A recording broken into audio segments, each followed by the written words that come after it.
Muy buenos días, mis hermanos. Dios me les bendiga. Es un gran placer hablar con ustedes otra vez en esta mañana, en este servicio, donde podemos buscar la bendición de Dios para nuestras vidas. Quiero saludar a cada uno de los jóvenes, adolescentes y cada uno de mis hermanos, los adultos, todos los que están acá en este momento. Que la bendición de Dios les acompañe. ¿Qué tal si me acompañan un momento de oración para pedirle a nuestro Padre Celestial y al Espíritu Santo que nos dirija en este momento, que podamos buscar su presencia, estar cerquita de Él para que Él nos ayude y que su palabra llegue a nuestros corazones? Oramos. Bendito Dios Padre Celestial, estamos muy agradecidos por esta oportunidad que nos brindas de poder estudiar tu palabra. Te rogamos, Señor, que esa bendición tuya alcance para llenar nuestros corazones. Siempre necesitamos de tu presencia y ahora pedimos que tu Espíritu Santo nos guíe. Que, Señor, que las palabras que hoy se digan sean guiadas por el poder del Espíritu Santo para transformar y cambiar pensamientos, ideas, emociones en nuestras vidas. Lo rogamos y lo pedimos en los méritos de Cristo Jesús. Te damos gracias. Amén. Pensaba en este momento en el tema que seguimos tratando, en el hecho de pensar en aquellas situaciones inesperadas cuando las confrontamos, y son situaciones muy difíciles que a veces afrontamos. ¿Sabe? Hay situaciones que muchas de ellas nos toman desapercibidos y no sabemos qué hacer, y a veces actuamos como que domináramos, pero no estamos dominando la situación. Parece que la situación nos domina a nosotros. Cuando tenía más o menos como 14 años o 13, no recuerdo exactamente, pero en mi bachillerato, cuando estudiaba en el liceo, tuve la oportunidad de ser escogido en la selección del grupo del liceo para formar el equipo de básquet. Y en aquel momento tuve ese gran momentos tan especiales para mí como adolescente. Y representaba pues al liceo. Teníamos intercurso e íbamos para diferentes partes para concursar y ganamos en el distrito. Luego nos fuimos a concursar en todo el estado Zulia con los demás liceos y representaciones en los intercursos. Y en aquel momento participamos y ganamos también. Pero déjame decirte algo. En ninguno de los juegos que se dieron, en ninguno de ellos participé yo. Siempre estuve allí formando parte del equipo, pero me dejaban siempre en la banca. Yo no sé si era porque era uno de los buenos y lo bueno siempre se queda para de último. Y me tenían allí en lo último. Y nunca en ninguno de los juegos importantes participé. En los ensayos sí, en las prácticas, pero nunca en los juegos importantes. Ganamos en el estado Zulia y nos fuimos a participar también a nivel nacional. Y sabe, ganó también mi equipo, pero no participé otra vez. No sé si era por lo bueno que era, que estaban esperando a último momento, pero déjame decirte, eso marcó algo emocional en mi corazón, porque uno tiene pensamientos, ideas, ganas y tiene metas, objetivos también en la vida, y más esa parte emocional de pertenecer a un gran equipo, estar ganando y entonces también que lo vean a uno participando. Pues no pasó. Y en aquel momento mi corazón se llenó un poquito de molestia, de una gran ira, y estaba allí en esa parte. Pero Dios parece que en ese momento también estaba allí. Bueno, que lo que quiero decir era que yo no lo sabía, pero Dios demostró que siempre estuvo allí, estuvo presente en mi vida. Y Dios ayudó en mi corazón para poder aceptar aquella situación y mirar que hay otras capacidades, otras situaciones donde uno se podía desenvolver. Y esto me ayudó muchísimo al pensar en esos momentos que Dios podía estar conmigo. Dios está presente en cada momento de nuestras vidas, aunque tú no lo veas, aunque tú creas que no, y aunque a veces nosotros estamos pensando que estamos solos. ¿Sabe? Quisiera que nosotros leyéramos en Génesis capítulo 29, porque hay un pasaje acá que nos va a ayudar sobre esta parte que estamos conversando, que estamos hablando. Porque el tema que nos estamos refiriendo es confrontando lo inesperado. Y hay situaciones que nosotros no nos estamos esperando. Yo no me estaba esperando aquella situación que yo no iba a poder dominar. Además de eso, había algo muy importante que sabía que estaba sucediendo y había una herida en el corazón. Y ese es el tema de hoy, esas heridas del corazón y cómo curarlas. Cómo curar ese corazón o cómo sanar ese corazón herido. La palabra de Dios en Génesis capítulo 29 nos presenta una situación y dice así. El capítulo 29 de Génesis dice: así fue como Jacob trabajó 7 años por Raquel, pero le parecieron unos cuantos días, porque la amaba. Y dice las escrituras que un día Jacob le dijo a Labán: mi plazo se ha cumplido, dame a mi mujer para unirme a ella. ¿Sabe? Había llegado a un acuerdo. Primeramente, cuando llegó allá en el momento del pozo, se acercó. Cuando llegó a aquel lugar donde él sabía que estaba su familiar Labán, y se encontró en primer momento con Raquel. Aquella situación es como se cruzaron sus miradas, se encontraron en un atardecer, y él abrió el tanque donde estaba el agua, movió las piedras, la roca que tapaba, y le sirvió agua a las ovejas y los animales que pastoreaba Raquel. Fue un momento, un encuentro hermoso, caballeroso el hombre. Mire cómo lo estaba haciendo, como nosotros muchas veces cuando estamos así, enamorados o estamos tratando de conquistar. ¿Y sabe qué sucedió en el momento? Fueron impactados los dos. Él se fue y se quedó un mes con Labán en su casa. Luego de estar allí, pidió la mano de Raquel y le dijo a Labán que él quería pues tener a su hija como esposa. Y estaba tan enamorado. Y Labán aceptó. Y le dijo: la acepto, pero si me trabajas 7 años en mi finca, en mi hacienda. Y sabe, él se quedó 7 años, que le parecieron 7 días que estaban pasando nada más.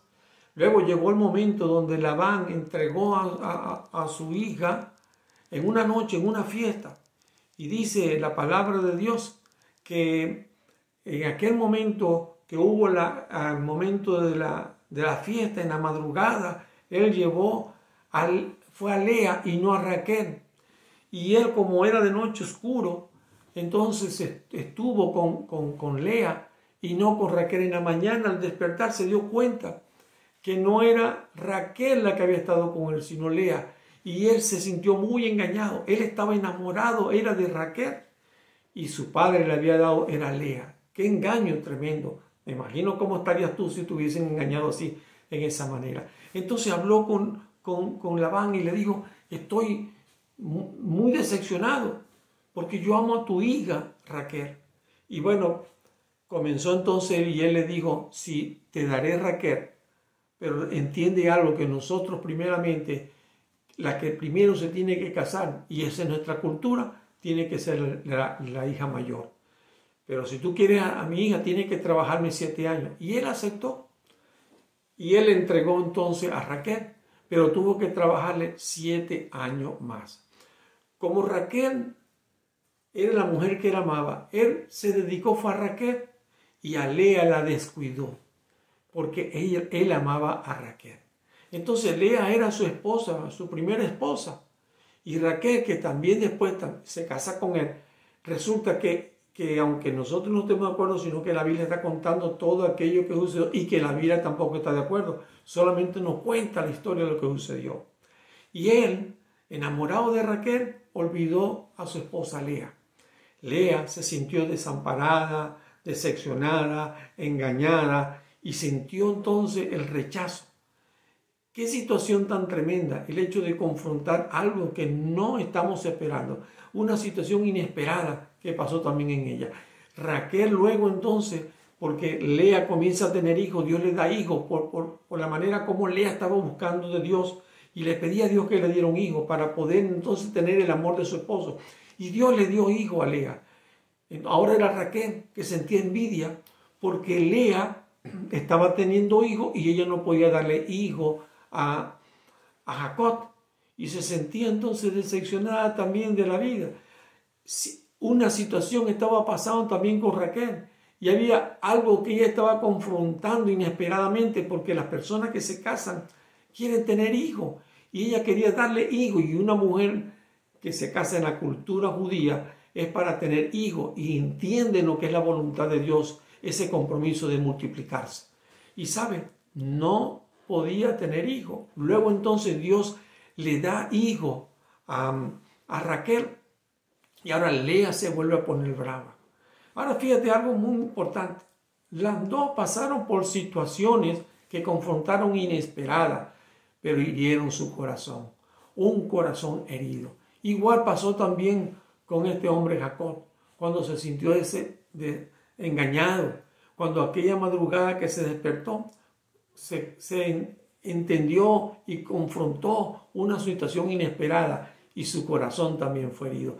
Así que estamos viendo algo muy interesante en esta historia que la Biblia nos está presentando, pero que nos ayuda a pensar todo lo que Dios quiere hablarnos a nuestro corazón y lo que Dios quiere hablar a nuestra vida, principalmente a través de estas personas, porque hay situaciones en nuestras vidas que son crisis y esas crisis se convierten en heridas que son emocionales, que confrontamos en situaciones inesperadas que muchas veces nos están sucediendo.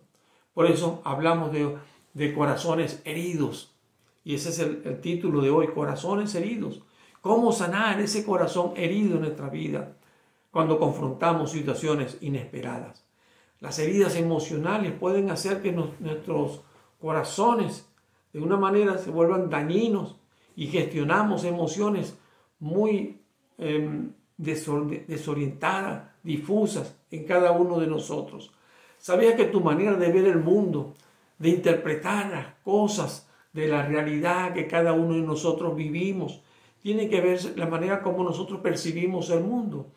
Lo que aprendes desde la infancia, las cosas que te suceden de la infancia, te van a afectar en toda tu vida y van a marcar tu vida y a cada uno de nosotros, los que estamos acá. Hay situaciones que hemos vivido. No le damos mucha importancia, pero las experiencias vividas en la infancia dejan huellas que marcan nuestra personalidad. Todo lo que nosotros somos son las cosas que hemos vivido hasta este momento. Por mucho que se esforzaran nuestros padres o cuidadores, por mucho que nos quisieran, se podría afirmar que todos tenemos heridas, que todos pasamos por situaciones que aunque ellos no quisieran dañarnos, siempre en una manera pudimos ser marcados. Un amor, un cariño más que el otro, o a alguien que lo trataba mejor, a alguien que le daban cosas o le dieron un regalo, tantas cosas que pudieron haber sucedido en nuestra vida. ¿Qué es una herida emocional? Para contestar esta pregunta, te invito a imaginarte pues los acontecimientos que produjeron en tu vida, emociones que han sido tal vez intensas y de una manera que no son adecuadas. Corremos el riesgo de acostumbrarnos a seguir pues estas emociones intensas, pero tampoco las resolvemos. Vivimos así en esa manera. Nos acostumbramos a vivir y pueden ser ocasionadas por distorsiones en la interpretación de la realidad de nuestra infancia. Todo le damos ciertas interpretaciones de acuerdo a nuestras percepciones. Es importante señalar que en la infancia somos buenos captando todas las cosas, las situaciones, los detalles, pero nuestras interpretaciones todavía son muy inmaduras, no sabemos cómo manejarlas. Los hijos siempre critican a sus padres, sienten la adversidad, pero no saben cómo interpretar aquellas cosas que suelen suceder. Entonces quedamos atrapados en el pasado y ese pasado es el que está en nuestro corazón arraigado y allí vivimos cada uno de nosotros con un amargo o un dolor, un sentimiento que nosotros no podemos todavía solucionar. La amargura es un sentimiento de tristeza, de disgusto, de situaciones dolorosas, de situaciones traumáticas, de desilusiones que muchas veces nosotros vivimos. La amargura se convierte en una forma de defensa que asumimos como escudo de protección. Así que nosotros cuando somos amargados vivimos con el rencor, vivimos con el enojo. Nosotros lo que tenemos es un caparazón que hemos formado para defendernos ante las situaciones, para no volverlo a vivir. Pero ¿qué nos perjudica? Y una situación es que no nos deja vivir. Nos perjudica a cada uno de nosotros y nos dañan mucho, mucho nuestra vida y especialmente nuestra armonía, el equilibrio emocional que nosotros pudiéramos tener. Muchos adoptan una forma que no se hacen conscientes, rechazan y no saben en forma cómo rechazan a las otras personas. Atacan y no se dan cuenta que atacan a las demás personas y siempre respondemos con esas emociones. ¿Pero por qué me tratan así? Dicen algunos. ¿Por qué me gritas? ¿Por qué esa cara? ¿Por qué la manera como lo haces? Queremos vivir en paz, pero no sabemos vivir en paz. ¿Y sabes por qué? Porque tenemos situaciones emocionales que nos embargan a cada uno de nosotros. Todos deseamos tener paz en medio de los conflictos o cuando confrontamos lo inesperado. Todos confrontamos situaciones inesperadas y todos muchas veces tenemos corazones heridos. Porque Dios no nos hizo amargados, tampoco nos hizo a nosotros para que estuviéramos viviendo estas situaciones, pero suceden. Y todo sucede por la maldad del hombre, por el pecado del hombre, por la debilidad del hombre. Ahora, mi pregunta para ti es, ¿quieres recuperar esa capacidad de amar y creer en las personas? ¿Quieres vivir en armonía? Bueno, sigamos conversando para ver cómo Dios puede hablar a nuestros corazones, porque Dios quiere hablar a tu corazón y Dios quiere hablar a mi corazón. Cuando esta historia la presenta Dios, es una realidad que en algunas personas, tal vez no por 2 mujeres, ni 3, ni 4 como tuvo Jacob, pero sí las situaciones emocionales que podemos estar viviendo. Y ha sido pues, y si alguno de nosotros ha sido herido por una persona que amas, es posible. Todos nosotros pudimos haber sido heridos. Alguien que nos hizo daño, alguien que nos decepcionó, hasta un amigo pudo haber sido. Hay huellas en el corazón que dejan marcas y nos acompañan toda la vida. Si nosotros soltamos esas amarras y si no le damos libertad para que esas amarras queden libres, no perdonamos, entonces estamos condenados a repetir y volver a repetir situaciones que se vuelven profundas y mucho más dañinas en nuestros corazones. Vamos poco a poco cayendo en ese gravísimo error. Efesios 4:32, la palabra de Dios dice, más bien, sé benignos los unos con nosotros, misericordiosos, perdonando los unos a los otros, como también Dios os perdonó a vosotros en Cristo Jesús. ¿Sabes cuál es la voluntad de Dios? Lo estás escuchando. Y Dios está hablando a tu corazón. Y Dios te está diciendo, mi voluntad es esta, que sean benignos, que sean misericordiosos, que perdones, pero no es lo que nosotros acostumbramos a llevar nuestro corazón en esa manera y que vivir bien en armonía, sino que cuando nos hacen algo queremos vengarnos, queremos dañar a la otra persona o tal vez no perdonar o sentimos ese rencor que llena nuestras vidas y que no entendemos que necesitamos solucionar. He escuchado a algunas personas decir cuando alguien necesita el perdón, bueno, que te perdone Cristo, como si yo fuera Dios para perdonarte. Otros dicen, yo no soy Cristo, no sé qué otra cara poner, esa es la única cara que tengo. Y bueno, ¿y acaso tengo que ser hipócrita para estar perdonando a esas personas? O sea, tengo que ponerle la cara que la gente quiera y tengo que hacer lo que la gente diga. Mucha gente opina así en esta manera, pero es porque hay amargura, hay rencor en su corazón. Déjame decirte, Dios está en control y sabe lo que hace. Nunca está ocupado para ayudarte. Él quiere ayudarte y Él quiere que entiendas que no está bien, que Él no te hizo así, Él te hizo de otra manera. ¿Sabes? En cualquier momento de tu vida te van a fallar y tú lo sabes. Cualquier momento, porque somos humanos, todos somos humanos. Y el hecho de fallar, tú también puedes ofender a alguna persona y es posible que seas tú el que en algún momento tengas que pedir perdón. También dice, nos hace ver la palabra de Dios que tal vez atacaremos si estamos heridos.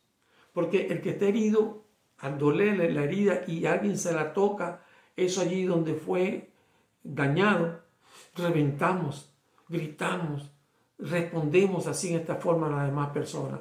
Hay heridas que no han sanado y están allí, que nos duelen y te hacen actuar como no queremos, como tú no quisieras hacerlo, pero lo estás haciendo.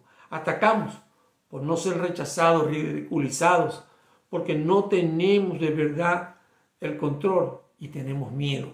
El miedo te hace actuar así en esa manera. No queremos volver a pasar por aquello que nos hicieron sentir algún día y por eso respondemos en esa manera, porque nosotros nos hemos acostumbrado a esta situación que ha pasado en nuestra vida. Estos son mecanismos de autodefensa que el hombre tiene. Se encienden alarmas, hay sensores en nuestro organismo y cuando alguien nos dice algo que sentimos que nos está dañando, por el miedo nosotros respondemos. Esto significa que por nuestros sentimientos tenemos un bajo nivel de tolerancia. No aceptamos la crítica, no aceptamos de algo que se acerca a juicio. Y para evitar estas situaciones, entonces agredimos más profundamente a la otra persona. Y allí vivimos toda nuestra vida, atacamos, herimos, cuando tenemos pues todas estas cosas que nos acompañan. Porque todos vivimos las emociones. Si yo te preguntara a ti, ¿sufres de enojo? Tal vez tú me dirás, no, pero es que el enojo es algo que todos nosotros los seres humanos tenemos. ¿Sufre de ira? Todos tenemos ira. Y todos tenemos situaciones a las cuales nosotros acudimos para acompañarnos de esas emociones negativas en nuestra vida. Si nos preguntamos qué hizo Abel a Caín para que Caín lo matara, mira, te voy a decir algo, nada hizo, pero sí fue algo que llenó su corazón y comenzó a llenarlo de envidia, porque él quería las cosas que este hombre tenía, que Abel tenía. Los dos presentaron una ofrenda, pero Caín se comparó con su hermano y muchas veces comienza por allí, en las comparaciones que nosotros hacemos. No podemos guardar un dolor por tanto tiempo, porque eso se convierte en rencor. Y al convertirse en rencor, lastimamos a otra persona, porque creemos que tenemos la razón. ¿Quién no cree que tiene la razón? Miren, las parejas muchas veces pelean y todos piensan que tienen la razón y se gritan uno con el otro, pero resulta que ninguno tiene la razón. Todos comenzamos a ofender y si están gritando mucho más todavía, los dos están fallando y es lo que nosotros debemos reconocer. Es importante que le pidamos a Dios que te manifieste y te haga entender cuando actúas con enojo, cuando hay rabia en tu corazón, cuando hay furia, con deseo de venganza, se siente algo que usted tiene que sanar, entonces pídale a Dios. Es el momento porque Dios está colocando este mensaje para hacerte entender cosas en tu vida que pueden haberte dañado a ti y a mí. Hace algún tiempo encontré una chica de 10 años que la encontré llorando y le pregunté qué le pasaba y qué le sucedía y me dijo, eso no le importa a usted, me lo dijo con mucha rabia. Y yo sentí, caramba, no debo seguir hablando con ella. Pero insistí y le dije, ¿qué te ocurre? ¿Qué te pasa? ¿Por qué lloras? Y me dijo, a usted no le importa, pero le volvió a decir, yo lo que quiero solamente es ayudarte. Entonces ella luego me dijo, mi papá se fue, ella tenía 10 años. Después, dice ella, se fue de la casa, se casó con otra persona, tiene 2 hijos y él ama a sus 2 hijos. A mí ni me toma en cuenta. Yo lo odio porque él hizo. Dejó a mamá y me dejó a mí. Y mire, muchas veces no tenemos que comer. Yo tengo un gran odio hacia él. Mire, muchas personas viven con cierto odio en sus hogares, hacia la mamá, hacia el papá. Los jóvenes, los adolescentes critican a sus padres porque siempre están pensando que su padre o su madre no le dejan hacer lo que ellos quieren. Ese es un pensamiento siempre de adolescente. Pero, ¿saben? Ellos te aman, te quieren y quieren ayudarte. Pero, ¿quién se hace más daño cuando guardas ese odio y cuando guardas ese no perdón en tu vida? Tú te haces daño y te estás preguntando. La pregunta es, ¿cuándo vas a recuperar tu alegría? Porque sabemos que las situaciones que estoy hablando te pasan a ti, nos pasan a cada uno de nosotros. El brillo de tus ojos, ¿dónde está? Antes te brillaban los ojos. La gente decía, qué lindos ojos tiene. Pero ahora están apagados. No hay brillo. Tu dulzura, tu gozo, tu alegría que antes sentías. Ahora mira cómo hablas con las personas. Ahora te sientes como apartada. La amargura lo va contaminando todo. Tenemos que trabajar la amargura. Hebreos capítulo 12, versículo 12 al 15 dice: por lo cual levantad las manos caídas y las rodillas paralizadas y haced senda derecha para vuestros pies, para que el cojo no salga del camino, sino que sea sanado. Seguid la paz con todos y la santidad, sin la cual nadie verá al Señor. Mira bien, no sea que alguno deje de alcanzar la gracia de Dios, que brotando alguna raíz de amargura os estorbe y por ella muchos sean contaminados. ¿Sabes? Es posible, como dice la palabra de Dios, cuando hay amargura, cuando hay odio, cuando hay rencores, nosotros podemos hacer caer a otras personas, y esas raíces de amargura, que también tienen que ver con nuestro testimonio, lo que están mirando a nosotros, esas personas no llegan a creer en Cristo por tu mal testimonio, por el hecho de las cosas que estás sufriendo y que estás viviendo en tu vida. Entonces se vuelve algo como un gran peso, es lo que quiere decir la palabra de Dios. Un gran peso que no deja, que no ayuda a las otras personas a acercarse a Dios. Y muchas veces nos encontramos en esa situación. ¿Por qué te quedas agarrado del pasado? Porque usan el odio para castigar y el rencor para hacer justicia. Nosotros usamos estos elementos para defendernos, pero también para atacar, para dañar. En muchas ocasiones esperamos que el otro cambie para poder perdonar, pero no cambiamos nosotros. Si yo perdono, entonces dicen, me dominará el enojo. Y entonces yo tengo que quitar el enojo para que el otro pueda sentirse bien. La idea es que tú tengas un equilibrio y que